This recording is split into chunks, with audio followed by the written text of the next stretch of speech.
At the Institute of Culinary Education, we like to push the boundaries. In this case, I'm using balsamic, a savoury ingredient in pastry, to add balance and aesthetic appeal to a plated dessert. Balsamic vinegar of Modena in the form of spun sugar achieves a high sheen gold effect and melts in your mouth. I'm not using the richer aged balsamic here because heating will intensify the flavour. The mature balsamic will be a little easier to work with and less likely to overpower the other flavours. I'm using cherry puree in my cheesecake glaze because its strong flavour marries beautifully with the balsamic strong flavour. It's common to pair opposite flavour profiles for balance, but I prefer to enhance each individual flavour. It's the same concept as when you pair drinks with dessert. You want to find something that can stand up to the main flavour. I want the taste of the balsamic and what I'm pairing it with to both stand out. The taste of vinegar is strong, so you have to find something with a flavour profile that allows you to taste all of the ingredients. Sugar naturally wants to be a granule, but isomalt does not, which gives me some flexibility with this technique. The isomalt comes in a powder, with bigger granules than regular sugar.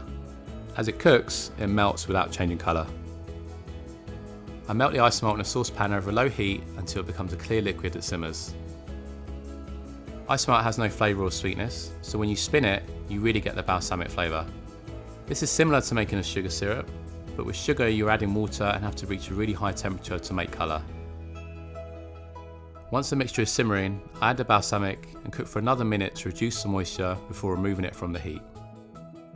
It will be totally liquid at this stage, and once it's about 110 degrees Celsius, it will become more of a syrup. The cooler it gets, the thicker it will be. Another benefit using isomalt with the balsamic is that it can be reheated, so you can keep coming back to it as you work. I've created my own attachment for an electric screwdriver, which is essentially a round tube on the end that spins really fast and thins out the balsamic isomalt mixture, so you get a golden colour. This is one example of how you can innovate and be resourceful and creative as a chef. Drop a teaspoon of sugar over a spinning tube to get a perfect, fine cylinder, almost like a sugar slinky.